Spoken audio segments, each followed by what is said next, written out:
Welcome, everybody, to Write Better Together. I'm John Myers. Hey, look, everybody, it's Emily Brooks.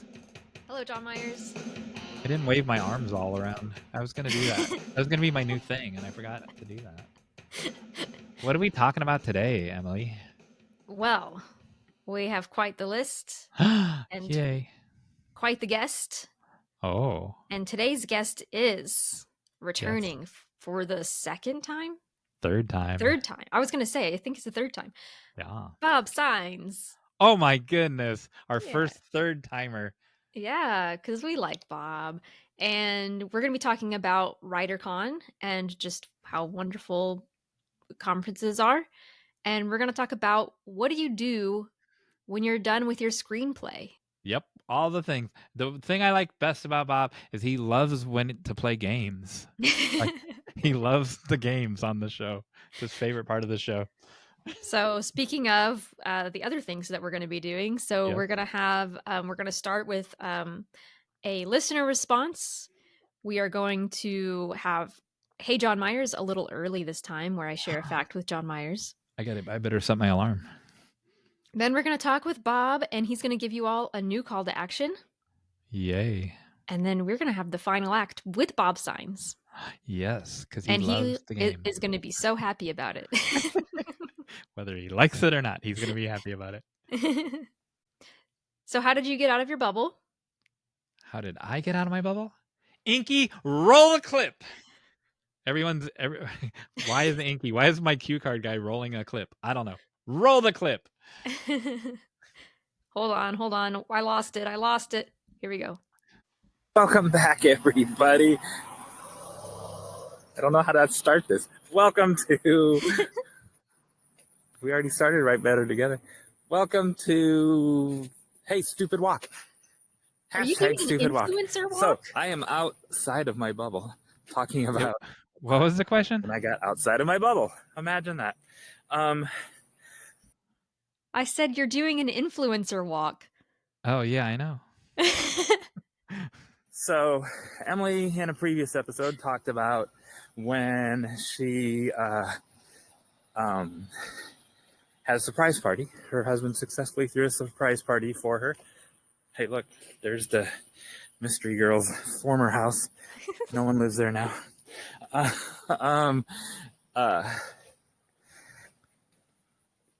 So I'm taking you on the walk with me, and I thought I'd tell the story while I'm on the walk. So this video will take 45 minutes. No, not really. It'll take as long as the story takes. Well, first of all, why did Emily, since we've started the podcast, Emily's had a birthday. She's had a wedding anniversary. Like, what's next? Like, I haven't had anything. I haven't had a birthday. I haven't had a wedding, let alone a wedding anniversary. I think this is lopsided somehow. All right. Yeah, so, I agree with that guy. On my 16th birthday, some people threw a surprise party for me. There's actually a point to this story as well. And like Emily's story, I didn't catch on. The way they pulled it off is, so I not only write ensembles, I always hung out with ensembles. So in any friend group, like a large friend group, you have like the core four, like Betty and Veronica and Archie and Jughead. And so my core four was me, Greg. Greg's dead now, by the way. Rest in peace. Very sad. Very sad. Aww. And probably Debbie at that point. And I don't remember who the fourth person was. And then there's this next layer of like Cheryl Blossom and Reggie and Moose and Midge and those people. And so two of those people in the next level, or in the next layer of friends, were Elena and Betsy. I have a great looking ear, don't I? So Isn't that a for my wonderful ear? birthday, all I wanted, my goal, hint, hint, all I wanted was just to have a great time with my girlfriend. And then But after school, she had something, I don't remember, some kind of practice, or she had something she had to do that was real, that happened all the time during that day, or that day of the week. And so Elena and Betsy's like, we'll take you to Leonard's for your birthday. And Leonard's was like a diner, like Pop's Diner on Riverdale. I grew up on Riverdale. And so we did, and I liked it, and it was great. And then Ashley Hargrove isn't going to recognize me because I don't have my glasses on. And Betsy was like, okay, but first, Betsy was driving. First, we have to stop at my house and get something, which also, again, seemed legit. And Betsy's house, if I remember correctly, was on the beach. All of these details are true. I might be getting the names wrong. It could be the other person that was on the beach or whatever. But anyway, I have to turn around, and there's a sheriff's car there, and I'm in my undisclosed location, so you can't see what county the sheriff's car is from. All right. That was a scary close-up of my face. This is a horror movie. And so, now what are we doing? And so we go to Betsy's house, open the door, surprise, and there's like 16 people there that they had planned because it was my 16th birthday. And they got, so long story short, as if that was possible at this point, they got away with it. And but how did they get away with it? Now here's the takeaway. It was built on truth. So Betsy really did intentionally forget something to go back to the house.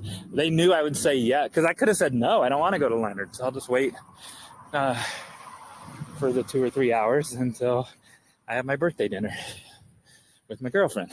But they knew I loved Leonard's, and so that was built on a truth. So all of those things were built on a truth, and so that's how they got away with it. So now a car is pulling up to eavesdrop on this gripping story. I'll have to tell them, well, you're just gonna have to watch the podcast to hear how this story ends. And so then, so we had a birthday party. I got a bunch of presents. I was totally surprised. They got away with it. There's a kitty. Hey, kitty. And then, so I mentioned that the house, it was a beach house. And so we all went down to the beach and we all swam in our clothes because we were 16 years old, and that's what 16-year-olds do. It was just DoorDash, so he's not going to get to be on the stupid walk with me. So then we go back, and I'm soaking wet. And my parents were in on it, so they knew about it. So I'm sure that I was out late, and so I was allowed to stay out late. Unusual event for me to stay out late when I wasn't at work. So Betsy said, well, I'll just put all your clothes in the dryer. And I had to wear like this big fluffy robe. She wouldn't let me get in her car because I was soaking wet. This big fluffy, like hotel white fluffy terry cloth robe for like another hour while my clothes were drying. So the end of the story is uneventful. I know where your minds were going with when I put on a robe, but was uneventful. However, I didn't get to have the dinner that I wanted to have. The only thing that I wanted for my birthday was to go to the dinner, which I didn't get to do. Which leads to picking apart the story. It was based on truth.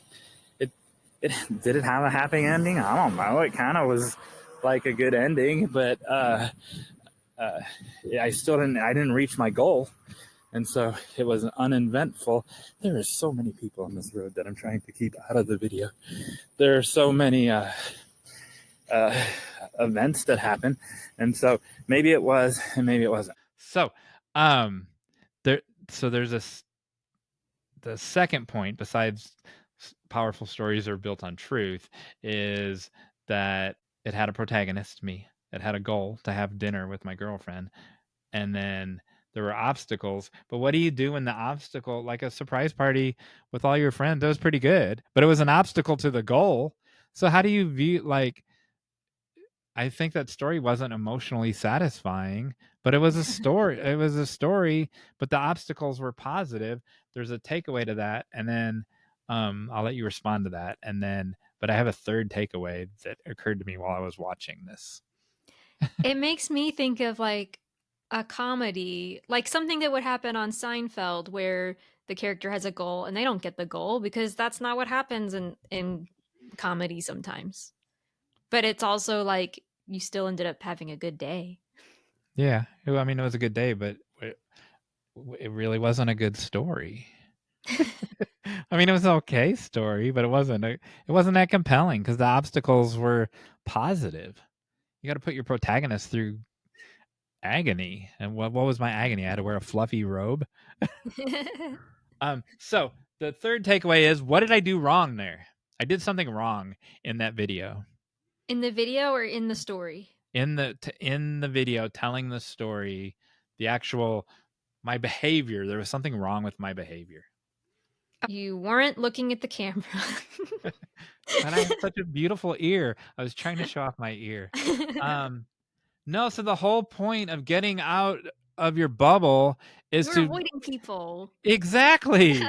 And so after that, where we stopped it, I actually get in my car and because the Finn, the big tall kid from Stranger Things, he comes walking by and like he's like staring at me because he sees that I'm filming a video and like we were gonna pass each other on the sidewalk, and so I like, oh, well, I'm gonna duck into my car now, and I should have engaged with the DoorDash person. I should have engaged with the sheriff. I should have engaged with Finn.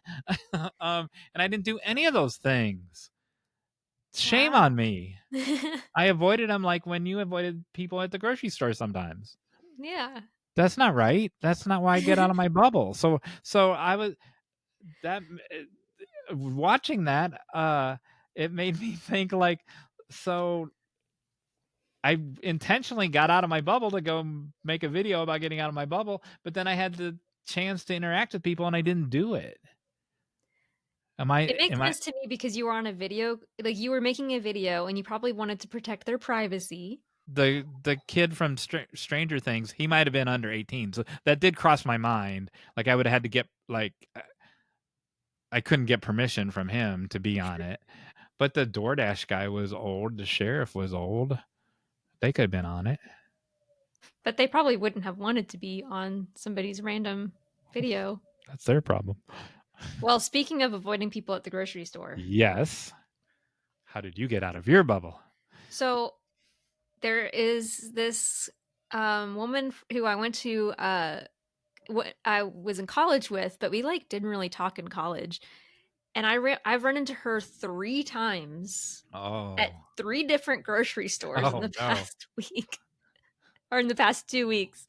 And so the third time we literally I was pulling out of an aisle and she was pulling into an aisle and we just looked at each other and I just went, "Oh my gosh." Like, really again? So we just keep laughing about it and then finally she was like, "Do you want to just get coffee?" And so we're going to catch up. And I share that because it's just some of the like those moments that we talk about where you're like, all right, we've run into each other 3 times. Now let's just hang out. And that wouldn't have happened if I hadn't gotten out of my bubble and gone grocery shopping, which you kind of have to do anyway. So I'm not like priding myself on that. But it is amazing how many people I run into at the grocery store. I run into my uncle who I hadn't seen for several months. I run into people from church. I run into people from Tribeca. And then there are also just the people who work there who have been working there for years. And so, like, you always say hi. So the coffee woman, how long since you had seen her? Since college? The only other time was when we ran into her. John and I ran into her at a grocery store. We just always see her at the grocery store. But this time it was 3 times in 1 week. Yeah. Yeah, you can't ignore that. I mean, to be fair, she does work at one of the grocery stores, but she's not always there. She's at like all over the place. So yeah, you can't ignore that. And you can't, like if I had seen the kid from Stranger Things later at Barnes and Noble and then later at Speedway, I would not have ignored that. I would have engaged at that point. And and so you've said that 3 times now, and the first time you said it, I still didn't register if you actually saw the kid from Stranger Things or if you're just calling him that because he looked like it, but I'm assuming he just looked like the kid from Stranger Things. I don't know. I didn't engage with him. So he looked like but in my brain it was him. But I have no idea. And That's really funny. I let him he just sauntered on his merry way down the sidewalk. So the moral of the story is say hi to people. I Which always we say hi talked to people. about before on the stupid walk, about saying hi to people. Yeah. When I do try to say just hello, good morning, but I mean, a lot of times people have their headphones in and they just kind of nod. Some people ignore you, but most people are nice on walks. I wanted to let you know that it's storming now, and Winnie came in and is hiding under my desk. Aw, her Frady hole is under your desk. She, yeah, she really hates it.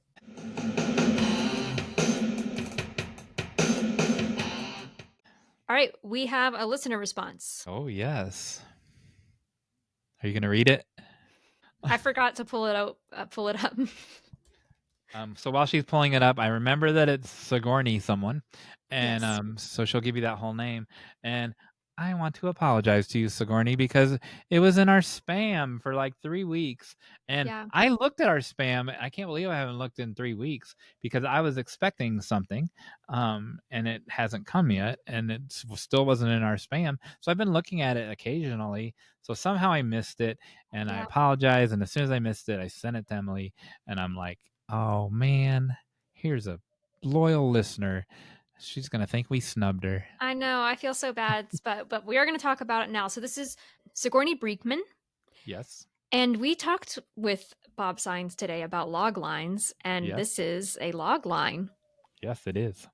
In the quaint town of Ravenswood, Eva Nora Burrows grapples with teenage challenges and her mother's unexplained vanishing. As her 18th birthday nears, dormant powers awaken. When enigmatic student Blythe Hawthorne arrives, tranquility shatters, revealing a hidden legacy tied to the town's past. Evanora must unravel mysteries before darkness consumes them all. So, I really like I think that this sets a good mood with a lot of the words. Like enigmatic and dormant powers, mysterious, unravels, all of those things. Like I can kind of visualize what the story is. One thing about it that I would suggest is maybe actually being more specific with what are the mysterious powers? Like you don't have to, or dormant powers, like you don't have to give away everything. But I do think that agents and producers like they want as much information as possible from the log line. So giving a little bit more, what are the teenage challenges, for instance, or what's enigmatic about Blythe. So I just think actually reveal a little bit more so that we don't just get the vibe of the story, but we can actually kind of visualize what the story is. Does that make sense?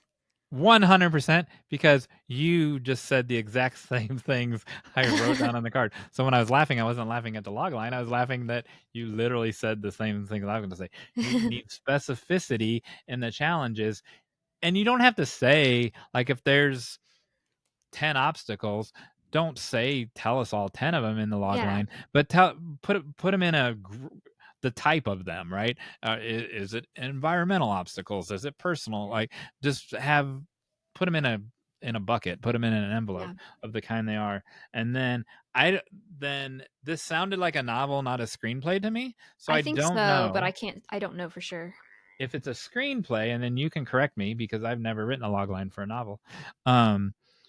You don't say the names, and so you would say Gotcha. the enigmatic mystery teenager or the da da da da, and unless your screenplay is about George Washington or Malcolm Right. X or whatever. If it's a famous person of note, then you name the names. But otherwise, you leave the names out.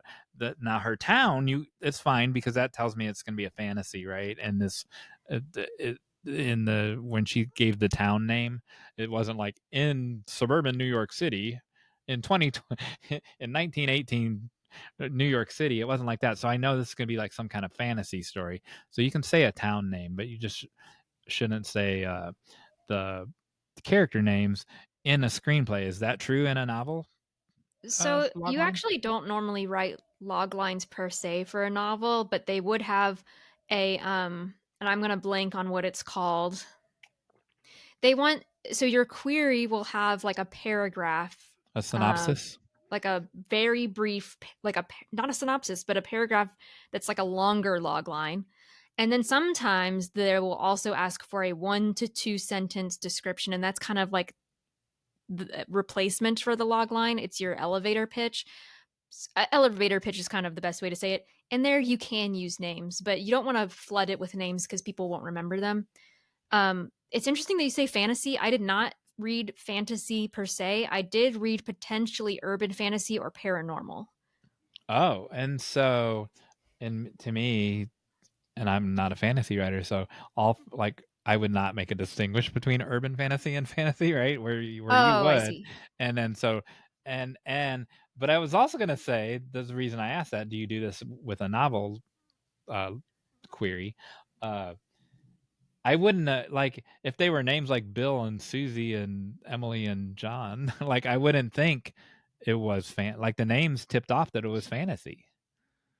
Evanora, I don't think I've heard that name. Or well, Blythe, I think I have. Yeah, it does kind of have a, if not fantasy, then like kind of historical or alternate history.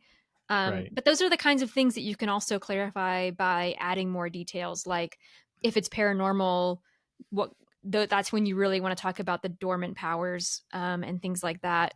Be more specific so that we know the genre. And the bottom line is the impact of it. We both want to read this story. So she did a good job Yeah. there. Yeah, it definitely has a strong like even though there's that specificity that is lacking, what you have included has created a strong like what's the word? Not emotional effect, but like almost like I can just picture what the story could be. Yep, I agree. So well Good, done. good job, Sigourney. Thank you for sharing. Yes. If you'd like to share, Oh yeah, if you'd like to share anything with us, we first of all we do call to action responses, which is what that one was. That was actually Bob Sáenz call to action was write a log line. from Although that episode 11, his back when we were little kids. yeah, that one was specifically about writing a log line about the first thing you saw, but this we also just asked about general log lines, so that's I think what she was responding to. And then you can respond to any of our calls to action. You can give us reviews, share us, ask us questions, or give us tips if you want to submit, for instance, Hey John Myers ideas. I would love to hear those, or game ideas. We would love to hear those. So anything you want to share, you can send to writebettertogethernow@gmail.com, or you can respond to our show notes at writebettertogether.com/podcasts, or just reach out to us on social media. All the places. All the places. And also I just know. write us a review on Spotify if you would like to, and let other people know about us. I noticed my backdrop was missing an important Oh feature yeah. from our talk with Bob. All right. Yes. So a little early this time. Oh, good thing I set my alarm. Hey John Myers. Yes. So today's fact is actually more of a correction because it bothered me and I just have to say it. I'm going to tell you what happened and then I'll see if you know what I'm going to correct. It's because I kept saying Celtic instead of Celtic, isn't it? No, it's not a correction on this episode or on this show. Oh, So okay. I was watching QI, which is it stands for quite interesting, and it's a British panel show where they share interesting facts. And the host, Sandy, from the Great British Baking Show, she said, she gave a fact So you're about, correcting someone else's show, not our show. yes, Okay. she shared, and it's, I don't blame her because she is given these, right? By the QI elves who, and I listen to their podcast, There's No Such Thing as a Fish. So I'm kind of calling them out a little bit. But they shared a fact that is technically true, that organic farmers use pesticides, just like conventional farmers use pesticides. And the way that they shared the fact was kind of like a, yeah, organic farms, they also use pesticides. What a shame. Almost like don't Like trust there wasn't organic any food. difference. Like there wasn't any difference. So, John Myers, what do you think about that? So, I recently read, I was watching the internet, and I recently read where people were making this distinction with eggs, that they were they were arguing the same argument with eggs, that there's no difference in these eggs, and even if they're calling it a free range chicken, even though it's still it's not 20 chickens in a cage, it's 20 chickens in a playpen outside in the grass, but they're all still shoulder to shoulder or Yep. whatever, or wing to wing, whatever. Yes, that We'll is have to ask. true. So when I go to Aldi, there's free range, cage free, regular, and pasture raised. And pasture raised is the one that I buy because that means they're actually raised on a certain number of acres. There you go. So this is where we do need Misty here to chase. She can chase the chickens around in her yard. So those chicken people, I just called chickens people. Those people, I did it again. Those chickens are pasture raised because they're running around all over the yard. Yep, you just have to decide what level of chicken happiness you're willing to afford. All the happiness. So you're asking me the same question, only for all farming plants, rutabagas. Gosh, I imagine that I'm just there asking are. if you know why I that upset me. Because I'm guessing that there are chemical pesticides and there are organic pesticides, and they're not distinguishing between the two. That's what my guess is. Exactly. And Yay! I teach rhetoric, right? And I teach college students how to make an argument. And I just couldn't help but think like you're not digging any deeper. You're not giving us the full facts. You're actually what is the logical fallacy where you're leaving out facts? So yes, conventional farms use certain pesticides called glyphosates, and those are known to be like really bad for us as humans and bad for the environment. Organic farmers are using natural pesticides, things like diatomaceous earth that are naturally occurring that only affect certain insects and do not affect people. And sometimes they're using other bugs like ladybugs or predatory insects. So it's not it's not the same thing because it's not going to hurt you or the environment. Now, if there are people who are just like, well, you should just not kill the bugs at all, and some farmers have found ways to do that, and I think that that is probably the ideal situation. Even a lot of organic farmers say that they're trying. That's the ideal situation, but sometimes you have to make a living, and sometimes you have to use diatomaceous earth or those kinds of things just to keep the bugs out. So I So was that's actually my going to mini use. rant. I was going to actually use that as an example when you asked me the question of, there are farmers that use bugs to eat other bugs. Mm-hmm. So that bug is being a pest. The eating bug is being a pesticide to the consumed bug. Yep. There are lots of ways to keep bugs out as well, such as planting plants around your crops that they don't like or attracting them to other areas. So you Cool. don't have to use poison. I kind of learned something. There you go. I like that you were my biggest takeaway from this segment was you were so bold to call out QI. It made me so mad, and I love that show because usually I learned so much from them. But I was like, they just taught all of their viewers that there's no difference between, or they implied that there's no difference between organic produce and non-organic produce, and that's just not true. If you're eating non-organic produce, you need to be washing it. I mean, I'll be even more bold. It's stronger than implied, because the fact that they brought up the question. Yeah. The fact that was the topic of the question. Yeah. The whole foundation of the question was there's no difference. Even though they didn't say there's no difference. Why bring it up if they're Yeah. They should So, have used that and opportunity. hey, this is one of my passions is organic farming. So They should have used that opportunity to do what you just did and to teach the audience the right distinction. Good job. Wow, thanks. I'll watch for you when I'm watching the internet. I'll watch for you to be on that show. I wish I could remember the name of the episode, but I couldn't find it. So, but if you've watched that episode, just they flew in their time machines. They saw this. They went back and they pulled the episode. All right, what's next? Good job. Next is our conversation with Bob Sáenz. I know that guy. Would you like to read his introduction so the audience can know who he is? I don't have that. Do you have it? It's the same one as last time, but I do. So, oh boy. Bob Sáenz has 21 produced credited films. He's optioned or sold multiple scripts and one TV pilot to production companies. I believe that's 2 now, actually. Producers and studios. He does for-hire rewrites, adaptations, and polishes for producers and production companies. He speaks at writers' conferences and film festivals. And his latest that he wrote is a Hulu original coming out in time for Christmas this year. And we're not going to tell you the name of it. We're going to tease you with that. He also wrote a YA novel, Jessica's Vampire Diary. Yes, and he holds that up in the episode. He does, but the listeners don't know that because we never said it. So I wanted to say it out loud. And he's currently working on the sequel. They've already asked him to write the sequel. All right. Here comes third timer. What? Oh, yep.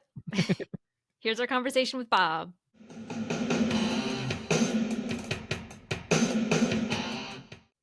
And we're back. Oh, hey, I'm still John Myers. It's still, hey, look, everybody, it's still Emily Brooks. Who's this other person? Hey, everybody, it's Bob Sáenz. Oh, my goodness. Welcome back. Hello. Third timer. 2 more times and you get the jacket. Oh, there's a jacket. It's going to be winter pretty soon, so I'll take the jacket. 5-timer jacket. Just want to jump right in? I am here at your beck and call for anything that you need. Well, we just got back when we're recording this from WriterCon in Oklahoma City, and I would like to know your take and the rundown on it. Emily and I discussed ours in a previous episode. So tell us what a wonderful time you had. I actually did have a wonderful time. I know. I got to see some old friends, including you two guys. And I got to visit with a great many people. My wife was there, and she got to see some old friends of hers that are authors. And I got to talk to I got to be on some interesting panels, including one with you two, and which was very interesting, and I thought quite good. And I got to be on, and I got to teach a couple of classes. So it was a fun time was had by all. I think it was well worth it, and I think that the people who went got a lot out of it. And then I did a Monday morning what they call a master class, which I didn't call a master class because even then you can't teach as much as you'd like to in the 3 hours you're allotted. So I let the class kind of push me in the direction that they wanted to go, and told them and taught them the things that they felt they were deficient in or had questions on, and that helped a lot. But it's if I were to do a real master class, it would probably take me 3 days of 3 full days. We said the same thing, so we did a 3-hour master class as well on Monday, and we really needed 6 hours. Mm-hmm. We really did, but it was great. Just like yours, it was great. And I had a pretty good group of people, and some help from Renee. Speaking of Renee, so I was going to tell you, we've talked about it in depth, so we'll do the short version. And you might not want to say a favorite moment, but my favorite moment was there were 2. My favorite moment of being in there in as part of it was the panel that you mentioned, the nonfiction panel with Barry Friedman, you and me and Emily, and it was just such a well-rounded conversation because it was 3 different books. Hey, look, here's one of them right now. And here's another one right now. Do you have Barry's book there to hold up, Emily? No, but I have your book. Oh, nice. I've got berries in the other room. This book means a lot to me because it's autographed inside, and it's autographed. To your wife. Oh, wait, to my wife. Thanks for keeping Bob in line. Well, that's Great. that's an important position. If I didn't need to like talk to you about this later, I would throw it over my shoulder. Also, you're in it. I know. I saw. Your wife's not in it. So I had to write her name in the front. Oh, okay.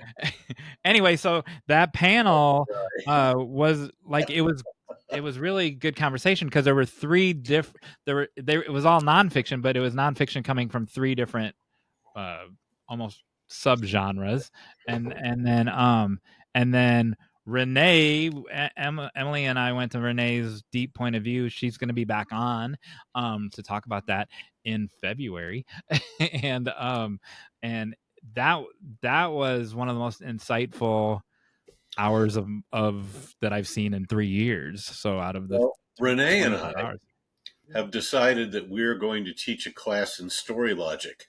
Oh, nice. At the next one. And we're going to do it together. That'll be great. That's awesome. It is something that means a lot to both of us because most people don't understand it. Most people don't ignore it mostly. And most people don't understand the importance of it. So we're going to talk about, we're going to do a whole seminar on story logic, the 2 of us. And I'm looking forward to that. Is that going to be a master class? I have no, it may be because I have a lot to say about it, and so does she, and it's a pretty heavy subject because it means that writers have to think as they write. Mm-hmm. She was on last week, which it might not be last week depending on when people are watching this, but she spoke very highly of you. She called you her mentor. Ooh. That's a big responsibility right here. Well, that's a great compliment coming from somebody as accomplished as Renee. So yeah. I will call her and thank her. Cool. Anything else you want to say about WriterCon? I just that it's worth going to. I like it because it's not. I go to some other conferences that are quite big, that are just kind of massive. And you can't even see everybody. You can't really talk to everybody that you'd like to talk to, and you miss some people, and your classes are not as intimate as they are when you do a smaller conference like WriterCon. I've had 700 people in a room with me at other bigger conferences where it makes it a lot less personal. So I like WriterCon because it's more personal. Yeah, and you do run into the same people over and over again, which is nice because you learn their names, and yeah, if you like them. But yeah. I'm kidding. One of the things I noticed about you though is I felt like you were always out in the open. Whenever I was out, you were there. Like you were always there. Whereas is that a good or bad thing? I'm saying that's a good thing for me. Like I had to disappear sometimes because it was like I can't talk to anybody right now. But whenever I was out, you were out. Part of the reason that people ask me to go to these things is for people to have access to me. For people to there's a great. There are good and interesting things about being well known in the industry that you have chosen to work in. And mine is that I'm well known as a screenwriter and as a teacher of screenwriting and as an author of screenwriting books.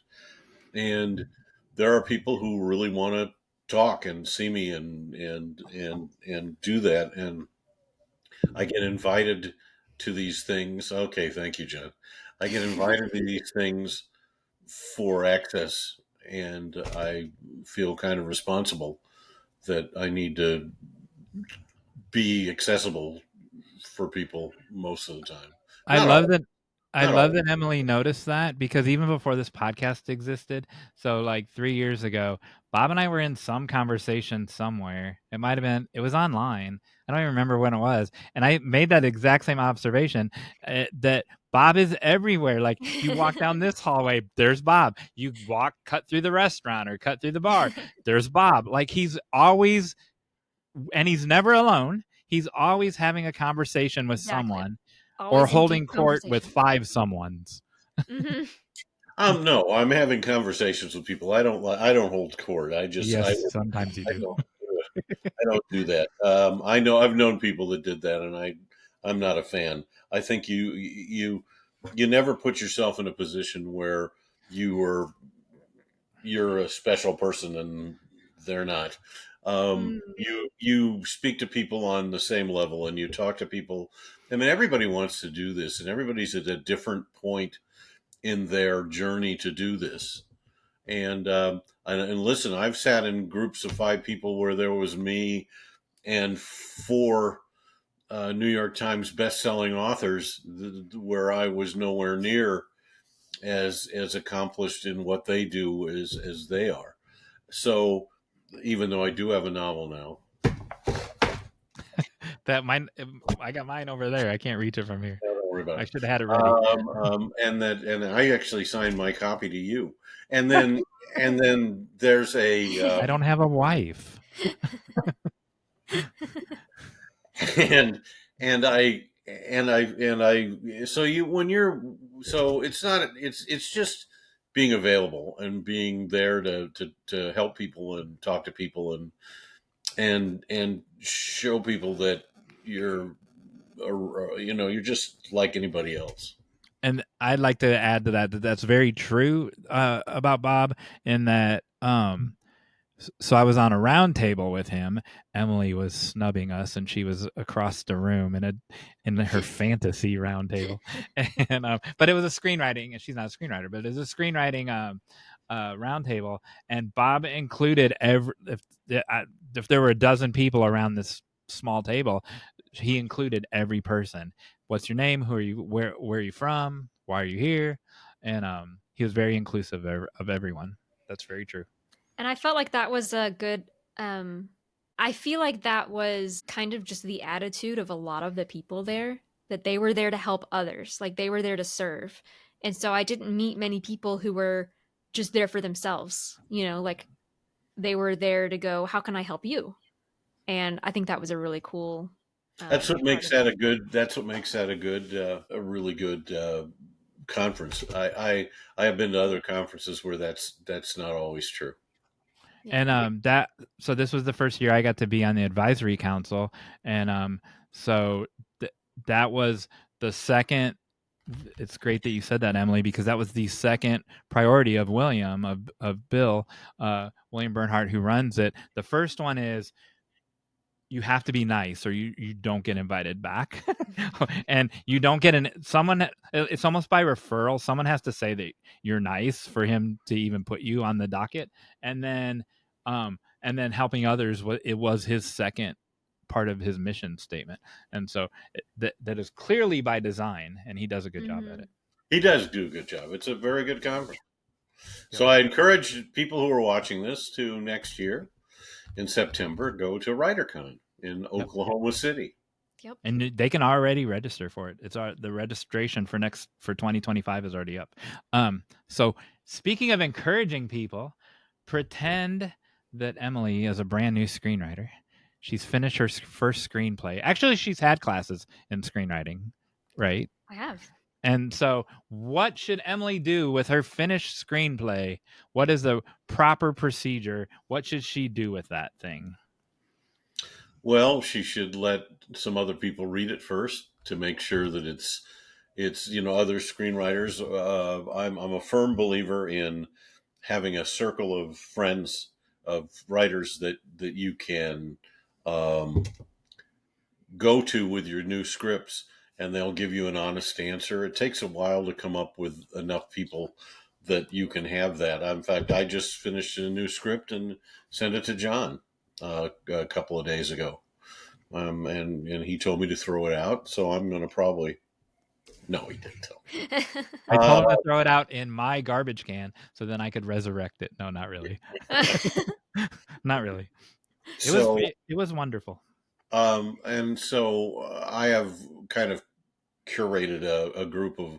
I'm in a group of screenwriters where we send each other scripts when we finish them, and we give honest notes and honest reactions, and that's always something that I think every new screenwriter needs to do. You can find people online, you can find people at writer conferences, you can find people at film festivals, you can find people all over the place on social media to exchange scripts with. You're going to exchange scripts with people who are horrible at it, and or who will give you like vicious notes, and then if you tell them one thing that's wrong with theirs, they go nuts.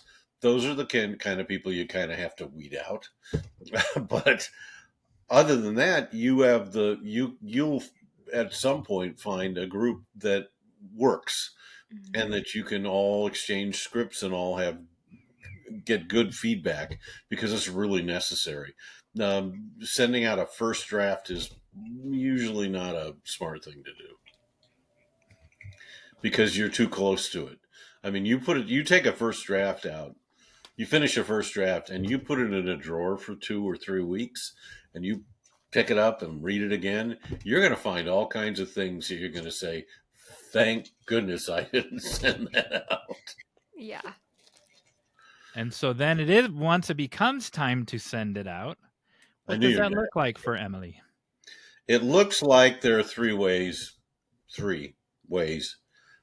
to market your script that are accepted by producers and directors and agents and managers, that they will accept a script from an unknown writer. Now, there are lots of ways people try, but these are the three ways that are kind of over the years have called themselves into being the ways that they expect. One is to query, which is an email sent to a producer who makes the kind of movies that you've written or shows you've written. If you've written a horror movie, you certainly don't send it to somebody who makes Hallmark movies. That happens. They'll send it to any producer, and those just go in the garbage. But you have to do your homework. Guess what? It's a job. It's work. You have to learn how to market yourself, and it takes work and time to do it. It's your work isn't done when you finish the script. It's just kind of getting started. And then you write a log line, and I'm a big believer in writing the log line after you finish the script, not before, because I think it can change 6 times while you're writing the script. So why write it beforehand? And it doesn't. And a log line only exists to get somebody to read your script. So writing it before you've written the script doesn't make much sense. So you write a log line, and it's anywhere between 25 and 50 words and 1 to 2 sentences. There are people who will tell you that it can only be 25 words, but I'm here to tell you that producers don't count the words. Okay? I asked a producer one time, 25 words. It goes, I don't know where that stupid thing came from. I just want to read a nice, succinct log line that makes me want to read the script. I don't care if it's 50 words. I don't care if it's 2 sentences. It doesn't matter to me. If I'm interested, I'm interested. If I'm not, I'm not. So that's the kind of log line. You write the most efficient log line you can, but sometimes it takes 40 words to explain the movie that you've written. The big thing about query letters is that they can't include 65 paragraphs of other stuff. Like, my mom thinks this is the best thing I've written. This is the next Oscar winner. You would be stupid not to read and buy this script.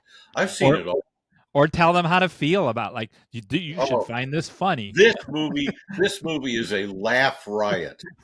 This movie will scare you like you can't believe. This movie will, on and on and on and on. And you never tell anybody how they're going to feel about it, because it sets up preconceived ideas.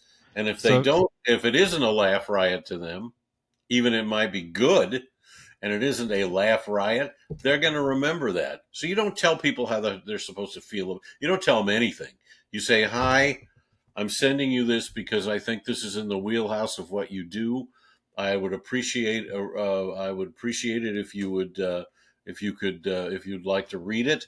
Here's my log line. Thank you very much." It shouldn't take more than 25 seconds to read your query letter. And in Bob's book, if you saw me flipping through pages, I was looking for the page number. On page 177, is this section on query letters, and so there's a sample query letter in there. And I know, so normally if you send out 100 queries, you get 3 or 4 responses, 3%, 6%, right? I know a guy, brand new screenwriter, just like the scenario we're painting with Emily, sent out 12 to targeted people in the genre of what his was, and he got 9 read requests using Bob's query letter. So the book is worth the price of admission just for that one chapter. I get messages online or emails from people who have told me, I sent query letters out for months or years and I never got any responses. Then I used your template and got responses. And then people don't believe that if you can't read it all they want is a log line. They don't care whether it took 4th in the Dubuque, screenwriting contest in fish fry. It doesn't matter that it did all those things. If it won the nickel, yeah, okay, but people are going to want to read it anyway. You're not going to need to query it. But nobody wants to know all the places it quarterfinaled. They don't care. Okay, all they want to do is read the log line and see if it's any good. What goes on the subject line of that query letter? Never write the word query, because there are some places that if it says query, it goes to spam. Right. Oh. So what do you put in the subject line? What right is the title of your script, and that alone. So if the title of your script is a million Jack eat cheese, that's what you write, which is a great title for a script, by the way. That has cheese in it. What? Because it has cheese in it. You bet. So when you send the query letter, and the other thing to do is I have this rule called send and forget.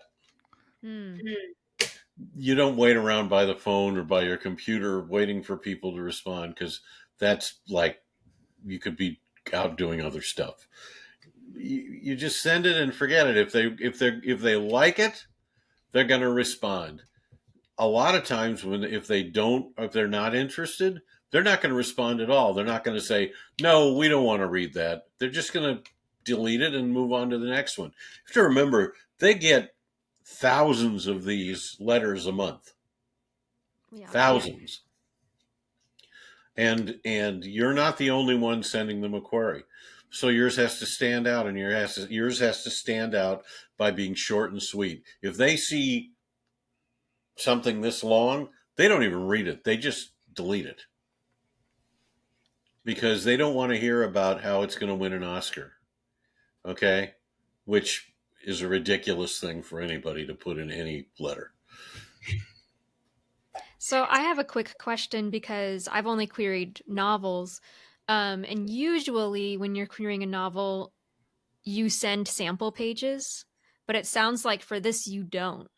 You just send that, and then they ask you for the script. Gotcha. And then you just send them the script. You don't send them, if it's a series, they're going to ask you for the script in the Bible that you've done. Okay. Then you send that.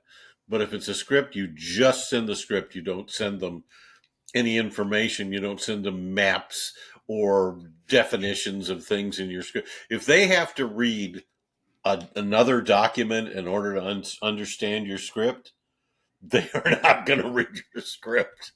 They are not going to read your script. It has to stand on its own.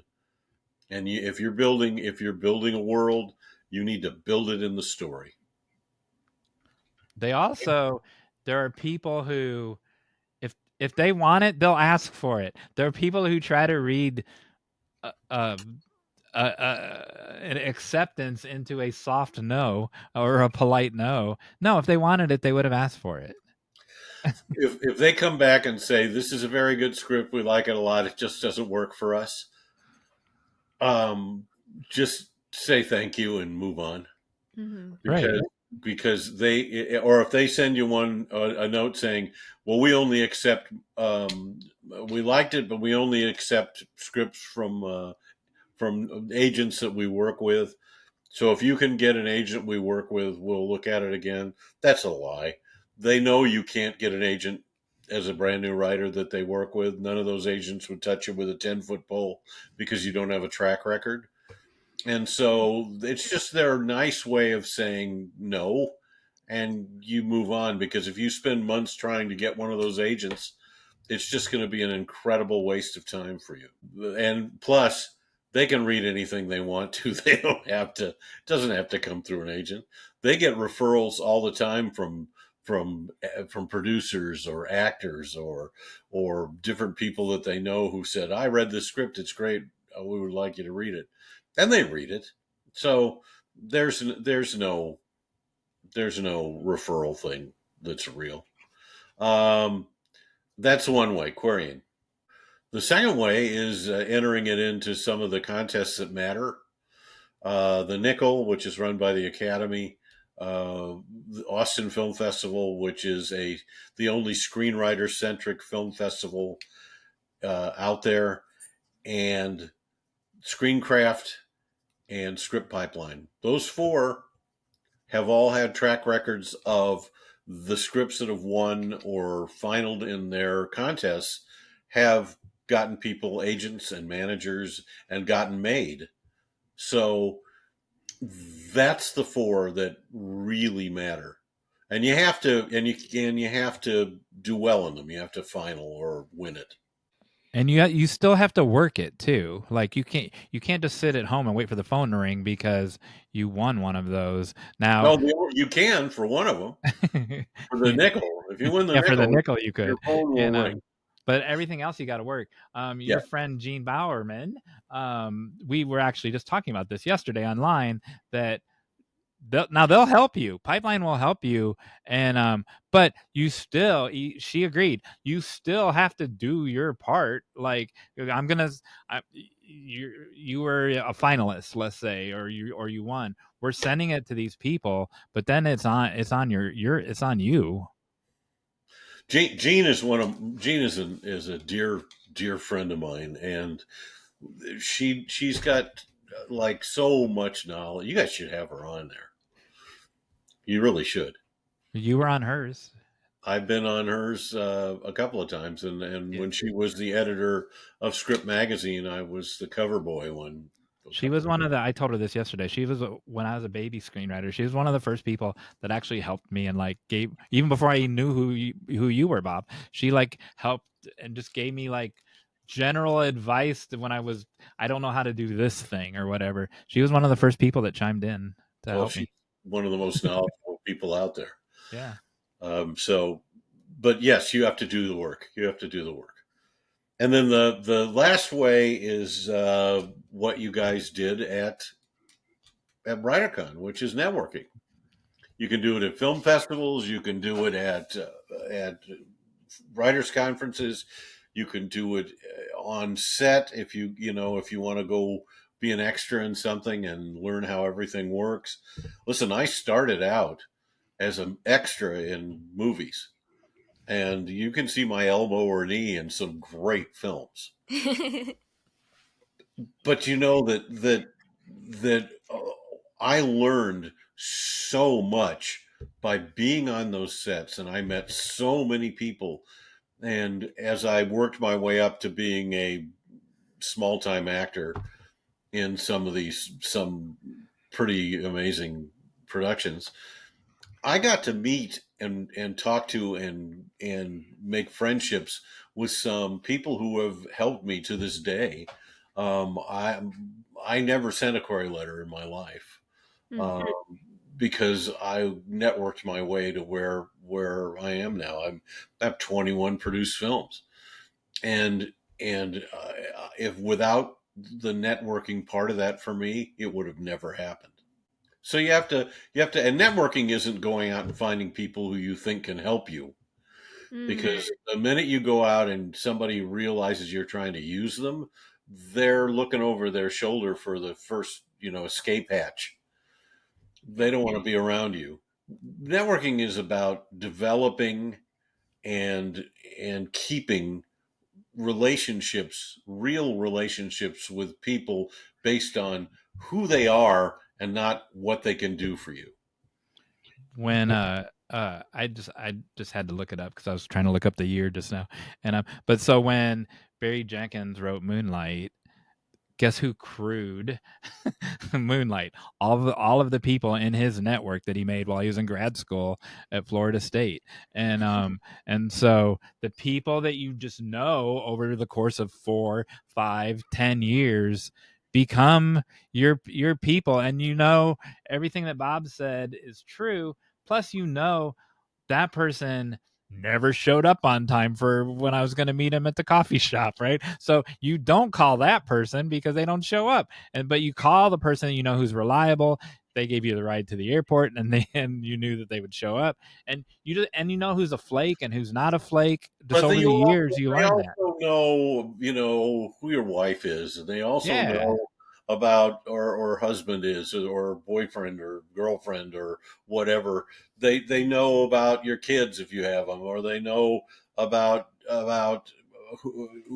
where the other than just what your interests are, other than the life of screenwriting. I have friends who are producers now that I know things about them, about their lives, what they're interested in, where their passions outside of screenwriting lie, or making movies lie, and I'm genuinely interested in them, and they're genuinely interested in me.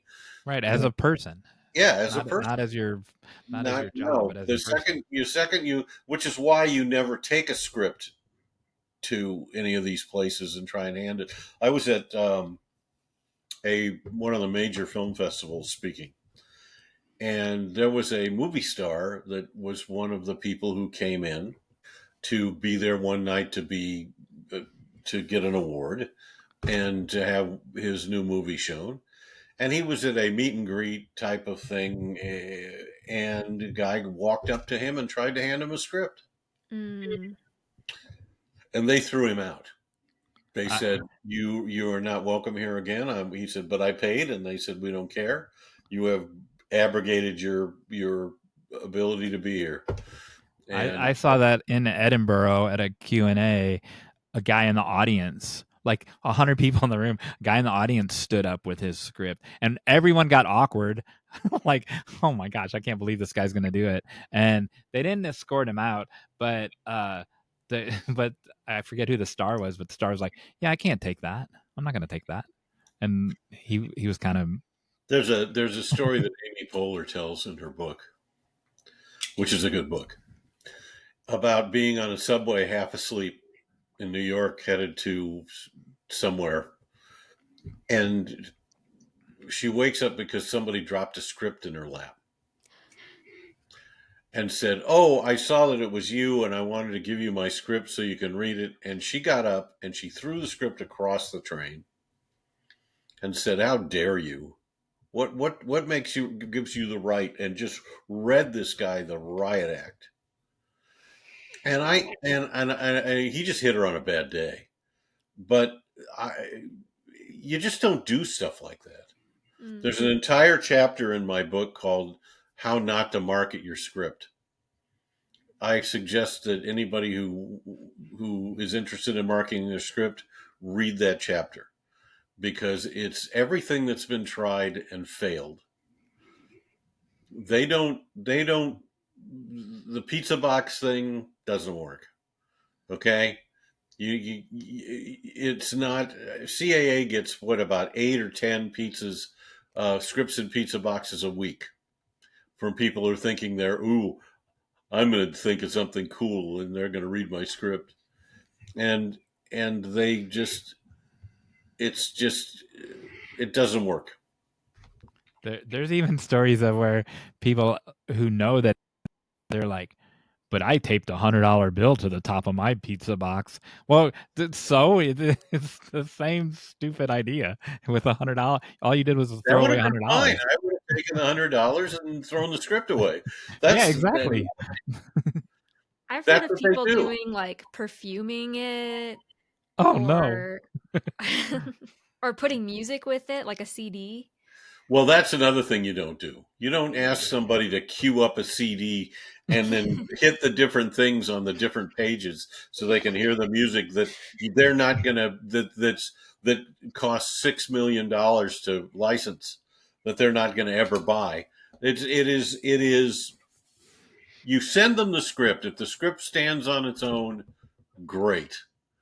But it has to stand on its own. It has to be a great story. Producers buy one thing only, and it's story. They don't care about anything else. They want a great story, well told. They even will buy a great story not well told and then fire the writer that they bought the script from and hire me to tell it better. It happens all the time. Wow. Plus, people are busy. They're not going to line up a CD to something. Or so Bob sent me his script. I didn't have time to read it for 10 days till I finally got around to reading it. And so people are just busy. And so if you're a producer, it might be 6 months till they get around to reading it. And well, they get a stack. They have a weekend read, and they have a stack. Well, they don't read them. They have readers that read the first round. They have, assistants or interns or somebody who works for them, who is assigned to read the scripts that have been requested. And sometimes they read 3 pages and say nope. Sometimes if it catches them, they read the whole thing. And sometimes they want to be a hero. That's the way they move up at the company. If they find a hit movie, they're going to move up at the company. So they want to find a great script. I've heard people say, well, they just want to throw everything out and they're just mean. That's not the truth. The truth is they want something that makes them look good. They want somebody. So here's a story. I had a script, and the script that this book is based on, that one time I had an assistant to a very major producer who said she read my script. She walked it into the producer's, this is her words. She walked it into the producer's office, and this is when you had paper scripts, dropped it on her desk and said, this is our next movie. And that's what you want.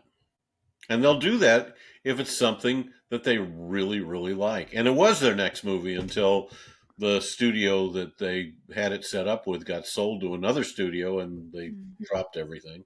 But that's another horror story for another day. Renee had a story like that too. Yeah.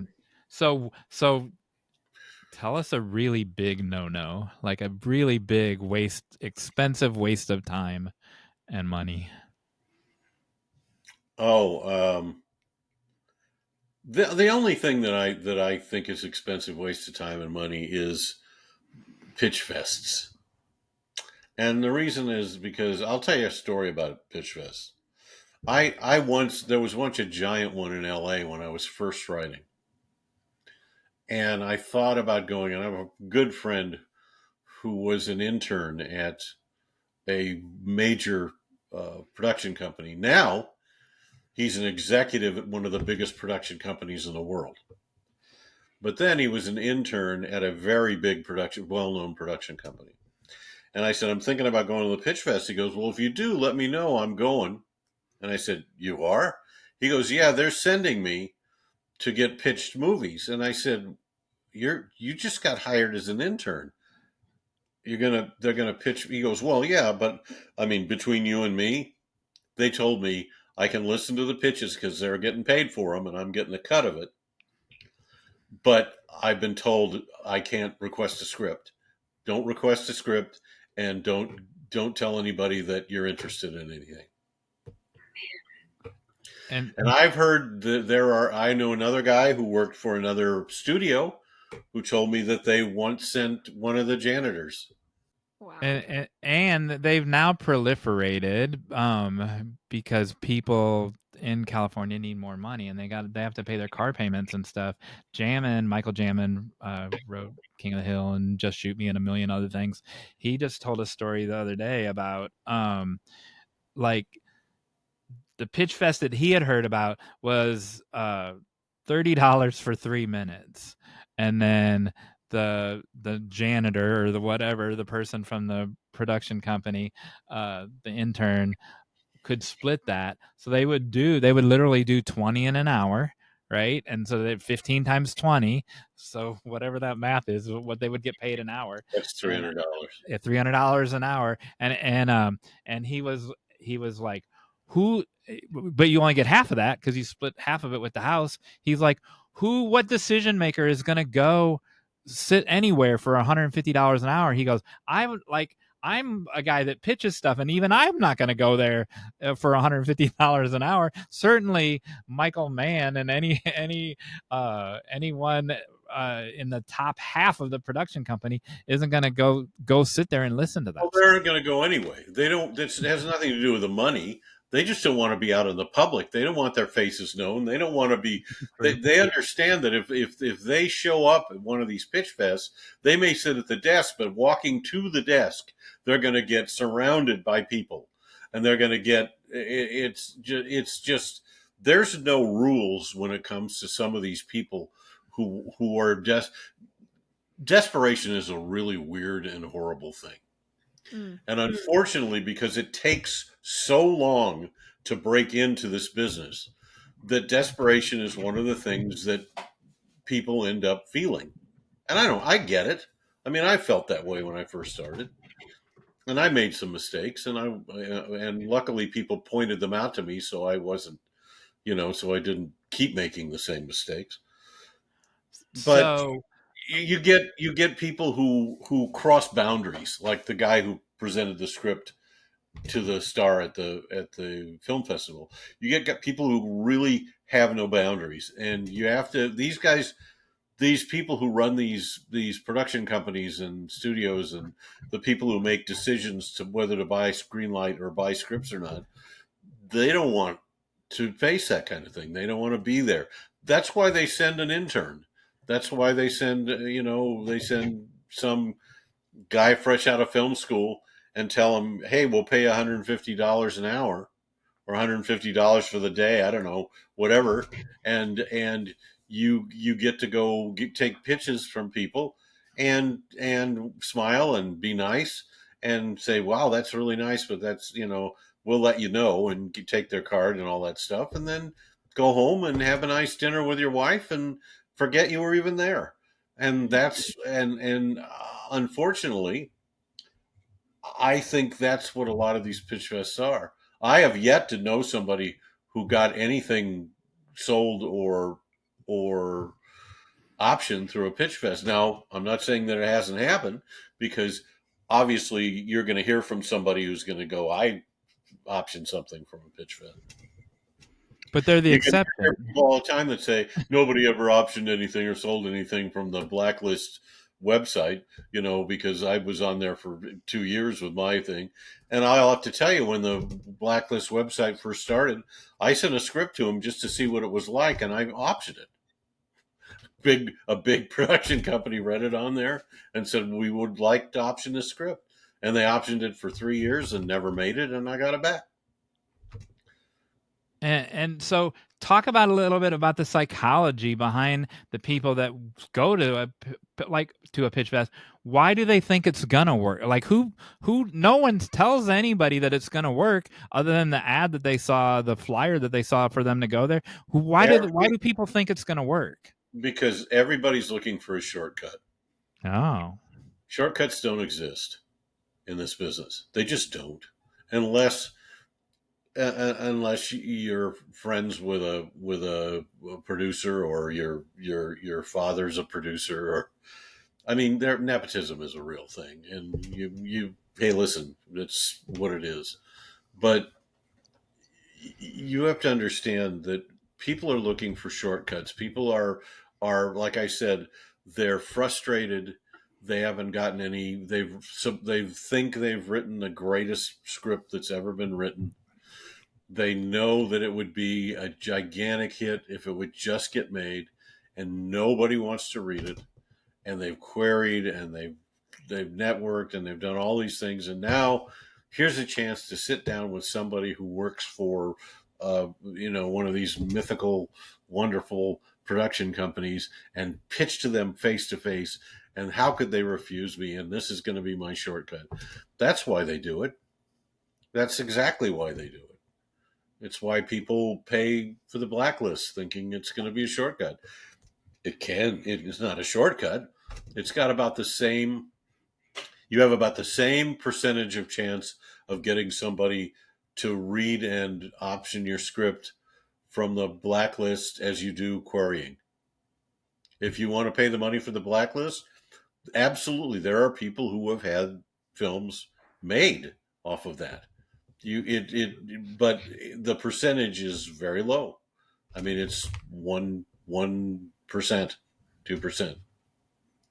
But so can I add to that sure. question that I feel like we're often told, like, you just have to be bold and put yourself out there and don't let anybody say no. And like, I feel like that's kind of the American, like, you just like advocate for yourself. And what's the balance there of there's no balance. In the case of the film and television industry, there is no balance. They've set up ways to get to them, and they will not accept anything that doesn't come those ways. Okay, they will not accept it. If you could have written The Godfather and given it to them in a pizza box, and it would go in the garbage. Yeah. Okay, because once they accept, people hear that they've accepted something that way, they would be inundated forever with people thinking that they could do the same thing. So they can't make exceptions.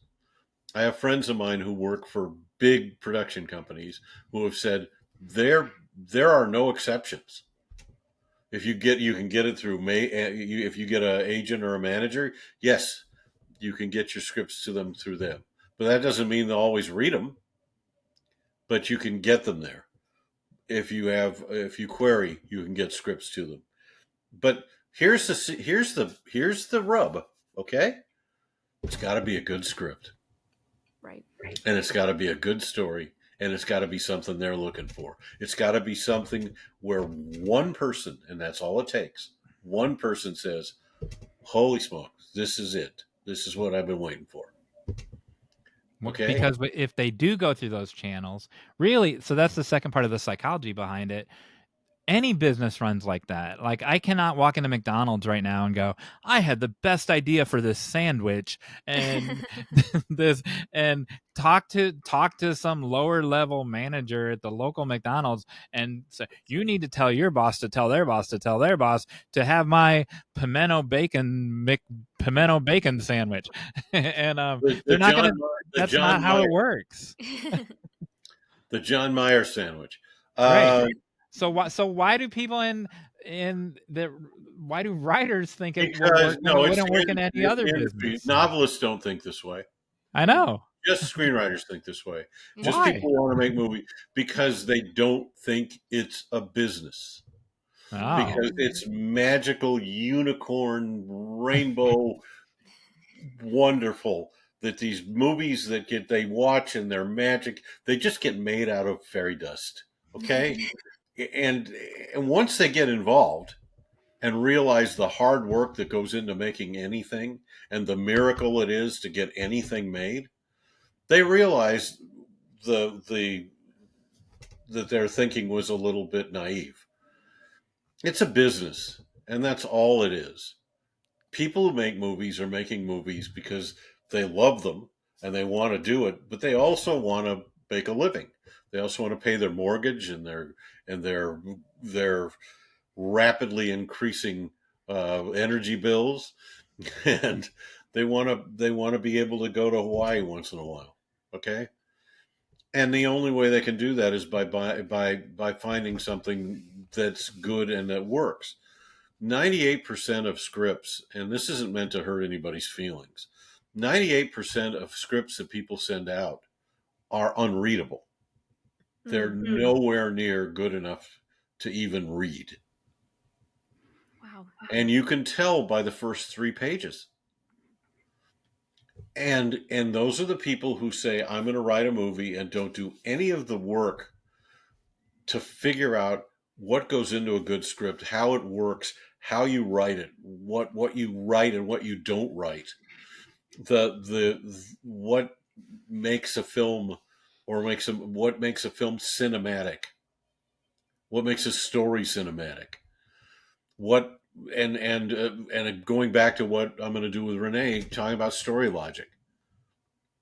That you put things in your script that don't make any sense for the story that you're trying to tell. But it happens all the time. There are the people who succeed are the people who take this seriously as a craft.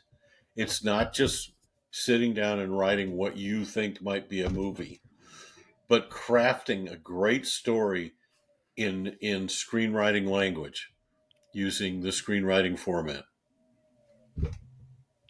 That sounds like a lead up to a call to action. It does. I don't know what call to action would that be. That it's coming out of you, sir. give our viewers, listeners, want to give me a hint of what call to action. It just seemed like the proper time to insert it. So don't repeat the one you gave us last time. So come up with a call to action. What did I give you last time? Walk out the door, and first thing you see, make a log line or inspired by it. Yeah. So walk out the door. No, do a new one. Oh, let's see. I think that if you want, what would be a good idea is to come up with first page of a script that you think is crafted well enough to want them to turn to page 2. Ooh, a bulletproof page 1. That's good. I like that one. Yeah. We're both nodding in agreement. People Yes. in your car listening. Yes, I realize that watching. And how do they get that to us, Emily?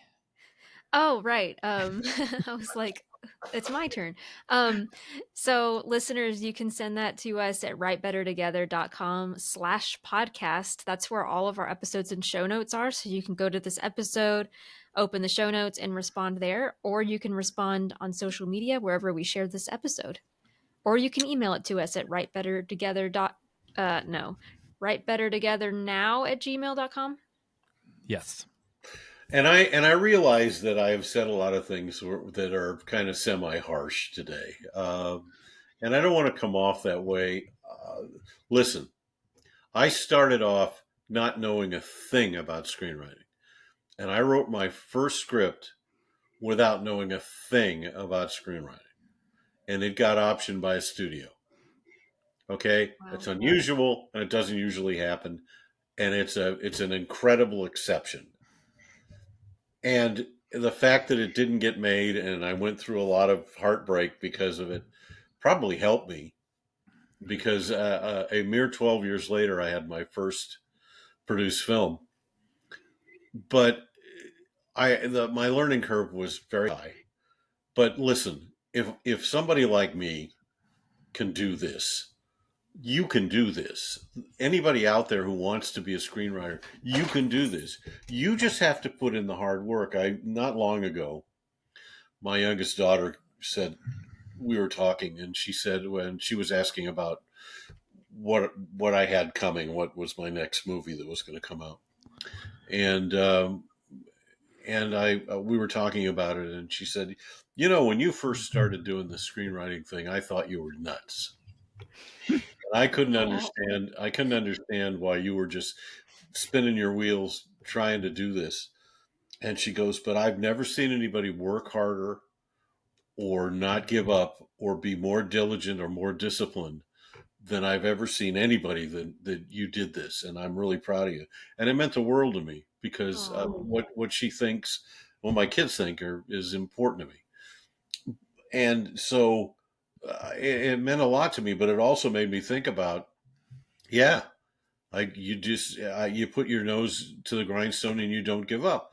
That goes back to my two unchanging words of advice for writers: don't be boring and don't give up.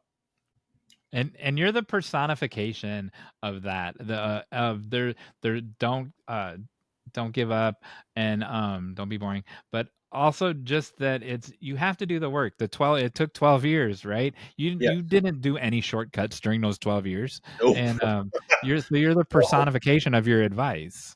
I took the yellow brick road. And it was long, and I fell off of it a bunch of times, and there was lots of walls there, and there were lots of no's. Rejection was endless, and yet I just said I got to keep going because this is what I want to do. I love that you got that feedback from your daughter too. That did she think the same thing of when you became an actor? Yeah. So it was. I never was a great actor. I mean, I never was. I mean, I'm comfortable in front of a camera, and if you see me in something, you're going to go, "Okay, he's okay. He's pretty good. He's real." But I'm no Meryl Streep. Okay, I can't. I have a. That's how big my acting ability is. If you get me in the middle of that, I'm knock it out of the park. But I'm not any kind of great actor, and I realize that, which is why I tried writing. Well, found out I was a much better writer than I ever was an actor. Well, funny that you mentioned that. However, well, go ahead. I was just gonna say, well, thank you for closing on that positive note. I think all of these they're hard things, but they're hard truths that people need to hear. But it's also encouraging to hear stories like yours of success and as a result of hard work.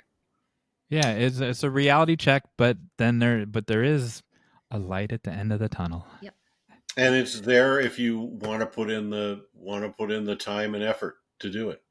So Bob mentioned he started to say about his acting career, and he mentioned seeing his elbow and his knee in different films. So it's now time to play the final act.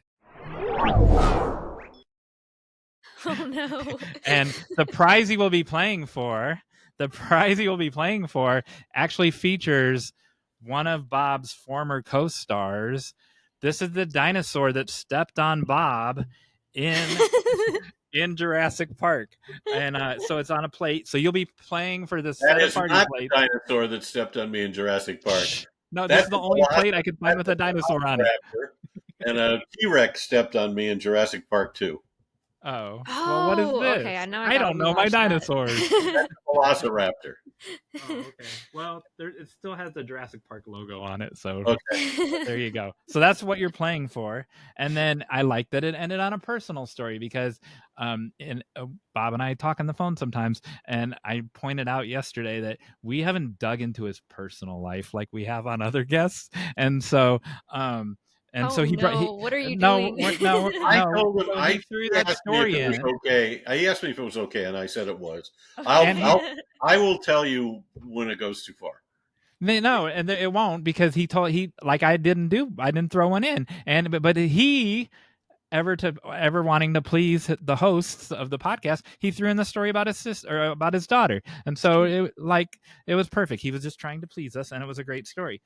Now there's a personal connection, not about his family, but about me, and so you will be playing. This is the way to win this game is which one of you knows me better. Oh no! And so I'm not gonna win that one. You will be playing.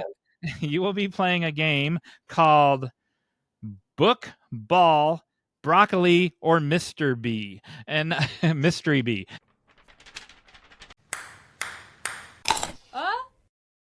And so they're in this bucket. Also starts with a B. See this bucket right here? There are 4 items. That's a all trap. starting with the letter B. A piece of broccoli, a book, a ball, and a mystery bee. I will reach into the bucket. I will touch an item, and I promise I will. Whichever one I touch first is You the put one I'm pulling broccoli out. in that garbage can? It's not a garbage can. It's the it's the David Lynch swirl the number barrel. and so whichever one I touch first of those 4 items will be the one that I pull out. So you two, best 2 out of 3, you can also guess the same thing. You have to look at the expression on my face as I touch the item in the mystery bucket and then guess which one I'm going to pull out. And I promise it'll be the first one I touch, and then I won't change it just to make someone win. So whichever one I touch first is what I'm pulling out. Ready? Can you say the items again? A piece of broccoli, a book, a ball, and a mystery item that also starts with a B. Okay. There are 4 B's in a bucket. All right, here we go. You're playing for this plate of the dinosaur that I don't know what its name was. All right. Here we go. Swirl the bucket. All right, my hand is now on an item. You can only look at my face, my expression, and see if you can guess what I'm touching. Yeah, that gives us a lot of help. Mm-hmm. Go ahead, Emily. Do we both guess? Yeah, you both guess, and then someone's gonna have to keep score if I'll you say miss the it or book. get it right.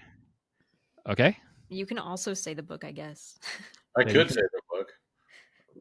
Let's subvert him. I'll say the book too.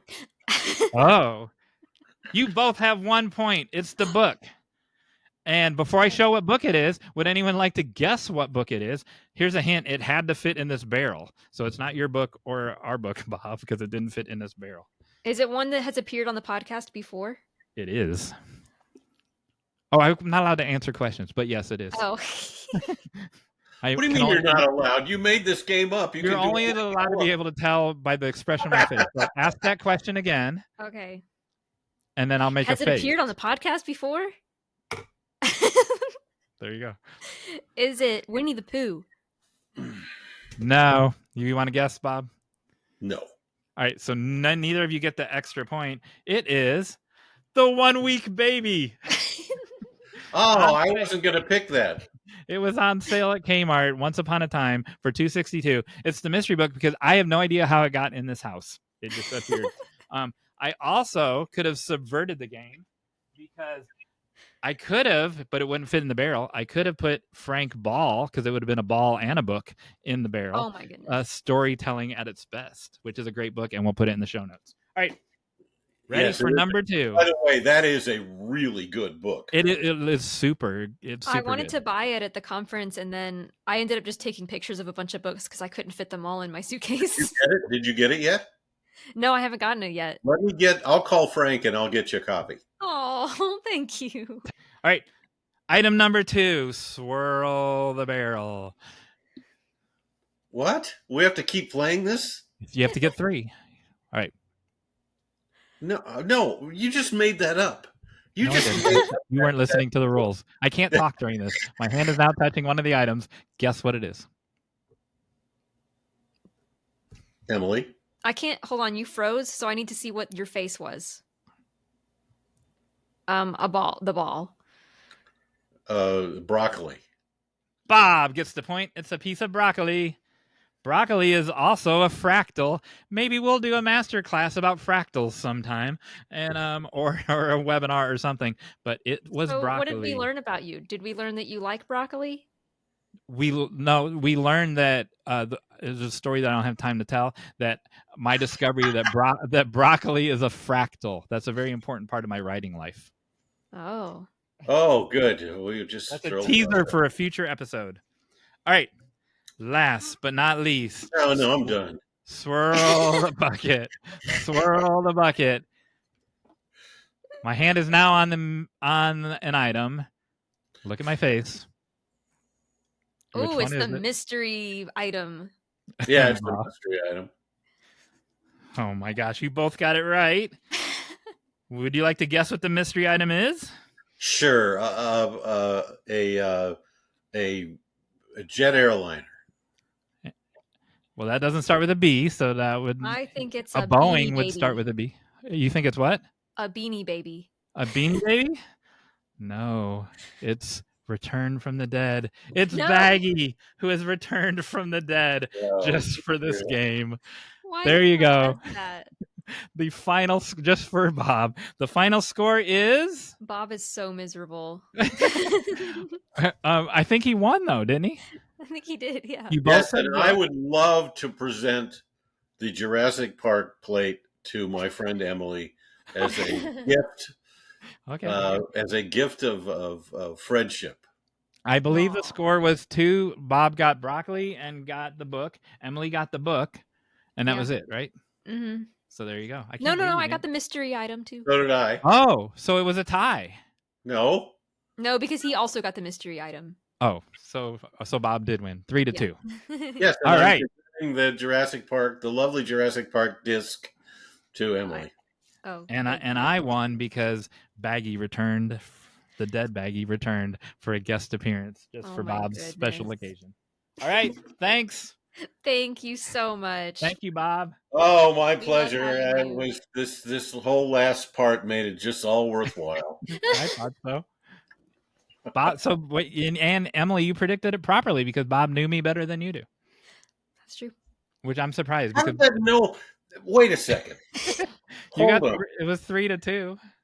Knowing you're you, going to ask us questions about your life. How can you know somebody when they reach in and touch the first? No, because you gave that same expression when she said, "Is that a book that I know?" So no, you have 2 expressions. So don't feed me that. Happy and sad. No, so Emily was in my audience. I was in Emily's audience during our presentations at WriterCon to bring this full circle.